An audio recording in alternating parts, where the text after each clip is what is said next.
Magandang araw po sa inyong lahat mga kababayan at welcome back. Dito po sa PNR at ito nga mga karibin natin, nakaplano lahat. Nako, sinampal ng katotohanan ang palasyo. Yan mga kababayan, patungkol po riyan ang ating alamin at bibigyan ng komento ngayong araw na ito. Pero bago pong lahat, kung bago ka pa lang at di pa po nakapag-subscribe sa ating munting channel, please don't forget to subscribe.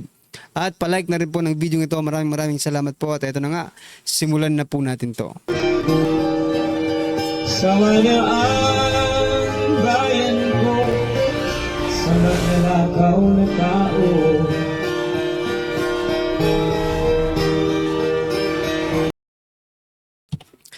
So yan mga kababayan, bago po natin muling i-play ang video ito, pasadahan po muna natin ang mga nagtitrending na mga balita dito po sa mundo ng social media. Unahin na nga po natin ito mga kababayan, no? Ito pong interview ni Karen Davila, no? Dito po kay Banat Bay at saka sa ilang pong mga personality mga karibin natin, no? Ito mga karibin natin, pasadahan po natin to at bigyan natin ng reaction. Ginoong Banat Bay. Magandang araw po sa inyong lahat. Una sa lahat, bago ko po sabihin nung sa tingin ko may mali, ay mali po muna yung pangalan ko. Hindi po Brian, Byron po. Pangalawang sa tingin kong mali ay yung tanong na kung sino ang dapat mas paniwalaan, ang mainstream media ba o ang mga influencer.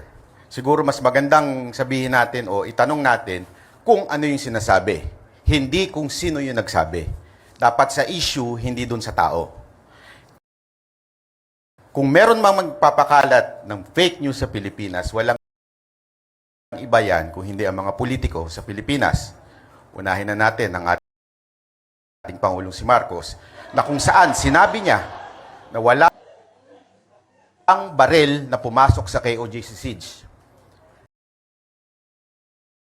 Kitang-kita po sa social media, naka-live ang mga vloggers doon, may baril ang mga pulis na pumasok doon. Ako po, naandon.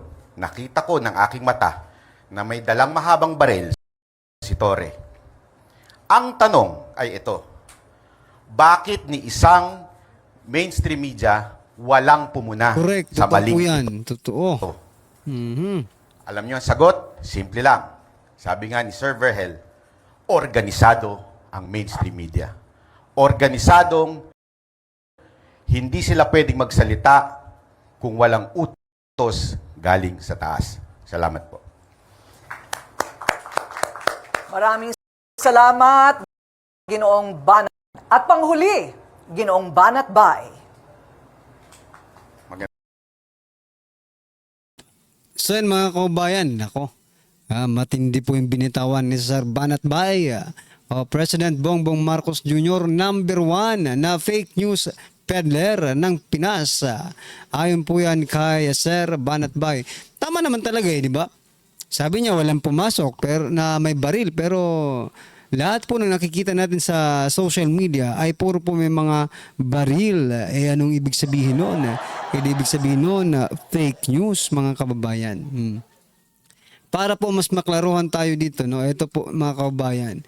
Nagkasagutan si Jose Claire Castro, no, at saka si Sir Banat Bay. Sabi po dito ni Jose Claire Castro, no. So, you do not have any proof to prove na walang utos galing sa itaas kasi yon yung sinabi mo and you're making it factual. Sinabi nyo na mayroon kayong nakausap na hindi niya yan nailabas. Yung balita, no? Dahil walang utos galing sa itaas. Is that your opinion? So, this is not factual. You cannot prove itong statement mo na ito. So, ito naman pong sagot ni Sir Banat Bay mga kababayan. No? Wala akong sinabi na may nakausap ako. Ang sinabi ko na nga po, opinion ko lamang ito. Kahit nag-vlog ako, palaging nagre-react lamang ako sa balita ng mainstream at sinasabi ko na ito ay aking opinion. Oo nga mga kababayan bakit nila sinasabi na fake news ka wherein nagre-react ka lang naman sa balita? Di kung fake news ka, mas fake news yung balita mga kababayan kasi nagre-react ka lang no? Yun mga karibin natin. So, anong masasabi niyo dyan? Mainit talaga sila ngayon, no, sa mga vloggers, mga karibin natin, sa fake news. Kasi nga po, number 1 po sila ng mga fake news, kaya ganyan siguro sila. No? Ayaw nilang nasasapawan yung mga fake news nila. Kaya tinitira nila ngayon yung mga vloggers. Nako po. Ito pa mga kababayan, pasadahan po natin ito. Siya pa rin. Yusek Claire Castro, sabi po sa taong bayan, lalong-lalo na ngayong eleksyon, maging mapanuri po kayo. Hindi po lahat ng napapanood nyo, naririnig nyo sa social media ay totoo. Magbase pa rin tayo sa inyong nakikita, naririnig sa mainstream media. Importante po yan. Ako, yan ang abang sinasabi natin. Paano hindi magiging tama si Sir Banat Bay dito po sa sinasabi niya, di ba? Na ang mainstream media, no, ay organisado. Ganito po kasi yan, mga kababayan, di ba? Sabi niya magbase pa rin tayo sa inyong nakikita at naririnig sa mainstream media. Ihawak niyo po ang mainstream media. Lahat po ng inilalabas sa mainstream media ay paninira sa Duterte. Lahat po ng lumalabas sa mainstream media, iba po ang nangyayari sa grounds. So meaning maniwala lang tayo kahit hindi na tama, basta mainstream media ang nagsabi, kapani-paniwala yan. Ganun ba yon? Nako naman. Maraming ang nagsasabi sa atin dito sa ating munting channel, no? Sabi po nila hindi na po kami nanonood ng TV. Pagkat lahat po ng sinasabi nila ay kabaliktaran ang nangyayari sa totoong buhay. No? Yusek Claire Castro. Siguro ko mga adiktos na lang ang maniniwala. Dito sa sinasabi mong magbase pa rin tayo sa nakikita at naririnig sa mainstream media. No? Huwag niyo naman pong diktahan, no, yung taong bayan kung saan nila gustong makinig, kung saan gusto nila maniwala, no? Wala sa hulog po ang statement na ito, mga kababayan, sapagkat parang gusto nilang pilitin na maniwala tayo sa mainstream media, wherein in fact, no, alam naman ng lahat kung ano ang nangyayari sa mainstream media, no? Kung kapani-paniwala po ang mainstream media, bakit puro Duterte lang ang kanilang tinitira ng tinitira? Di ba? Ibig sabihin, this is only a mind conditioning itong mainstream media na ito. Unlike sa social media, ibang klase ng tao ang pwede mong makasalamuha. Dahil nakakapag-comment ka, nakakapagsalita ka pa rin kahit hindi ka ganon kataas, no? At least, di ba, na ilalabas mo lang. Kasi nga, democratic country po tayo.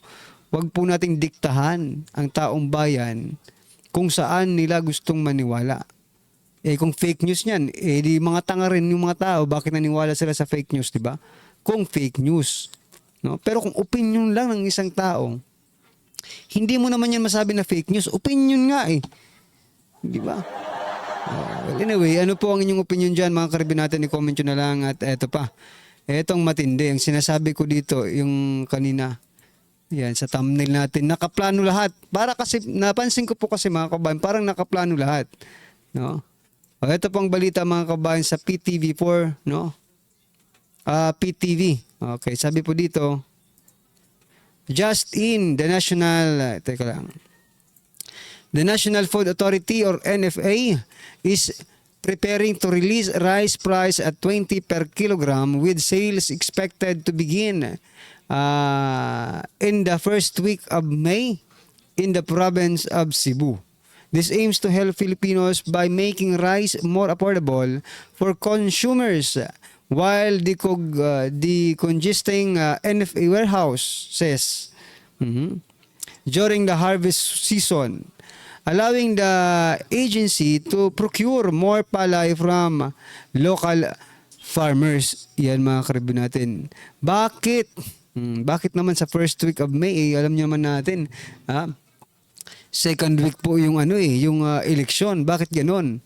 parang lumalabas nito mga kababayan, nagkakabilihan gamit po ang 20 pesos na kilo ng bigas, nagkakabilihan po ng boto or something. This is masabi natin baka magkaroon pa ng utang na loob, no? Dahil 20 pesos ang bakit kasi kita nyo na, bakit kasi nung una pa lang hindi nyo na po ginawang 20 pesos, kaya naman pala. Ba ngayon lang kayo nag-action dahil ba election na naman? Anong akala nyo sa Pilipino, no? Magpapauto second time around? Hindi na po. Tapos na po yung bumenta na po yung 20 pesos na kilo ng bigas. Gumawa naman kayo ng bago nyong gimmick para mabili kayo ng taong bayan, no? But if you still stay and stick to this 20 pesos per kilogram, no, na bigas, hindi na po magpapauto ang taong bayan. Yan po ang sinisiguro ko. Hindi na po magpapauto ang taong bayan sa mga pangako ninyo. Kasi hindi nyo naman tinutupad. Nako, yan talagang mahirap mga karibin natin, no? Ito pa. Itong matindi. Dahil, itong matindi. Di ba mayroon dito bigas 20 pesos. During the campaign period, di ba? Ito pong sabi ng Comelec. Comelec exempt 20 pesos rice project from pool spending ban. Grabe. Okay lang sa kanila kahit magtinda yan ng 20 pesos, no? Kasi nga po, sabi ko nga po kanina sa thumbnail natin, parang nakaplano.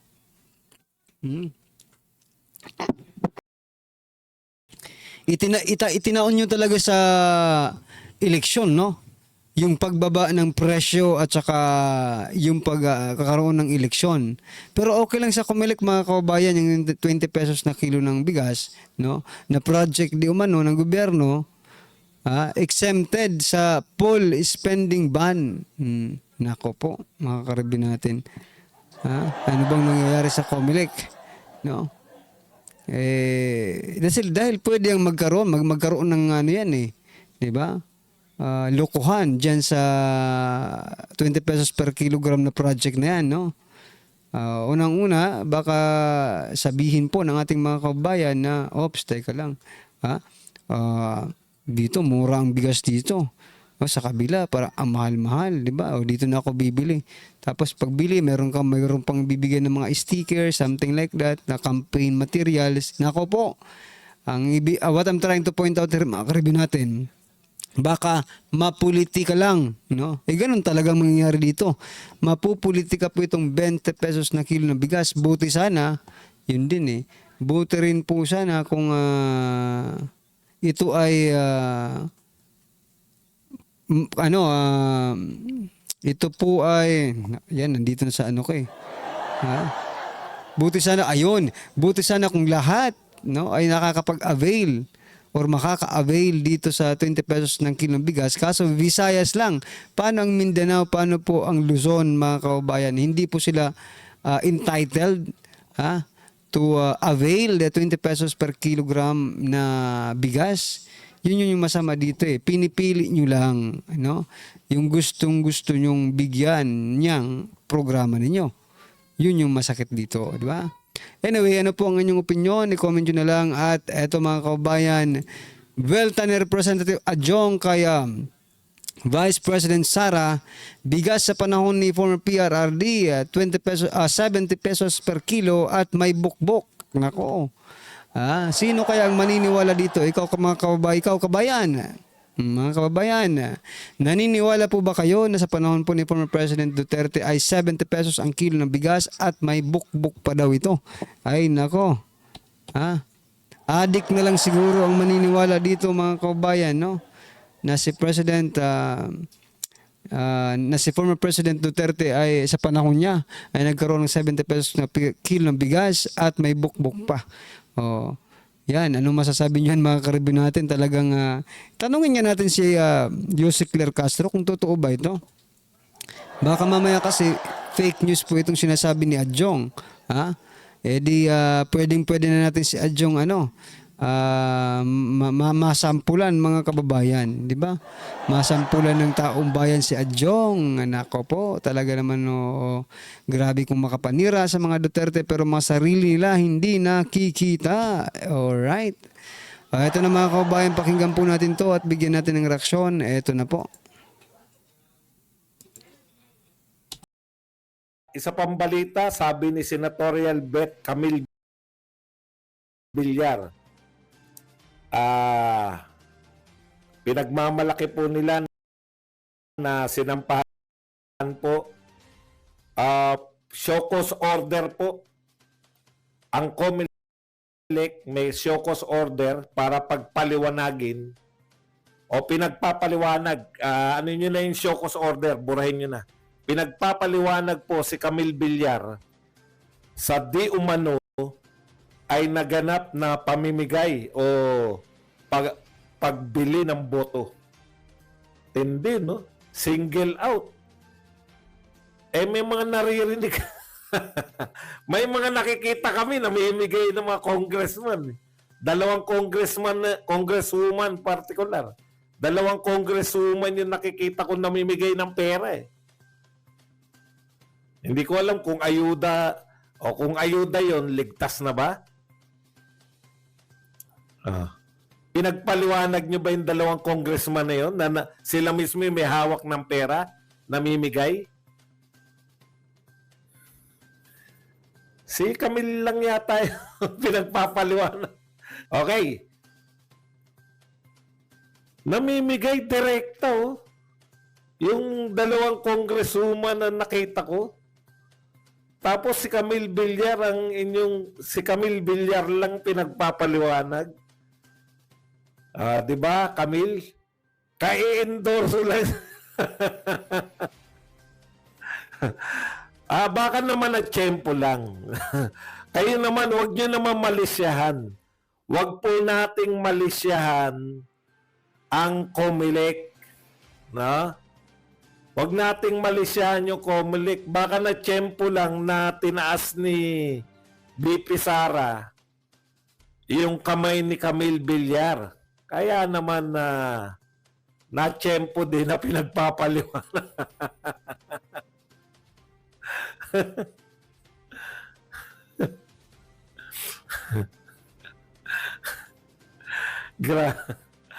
Marites, thank you ulit. Yan, dumalawa na.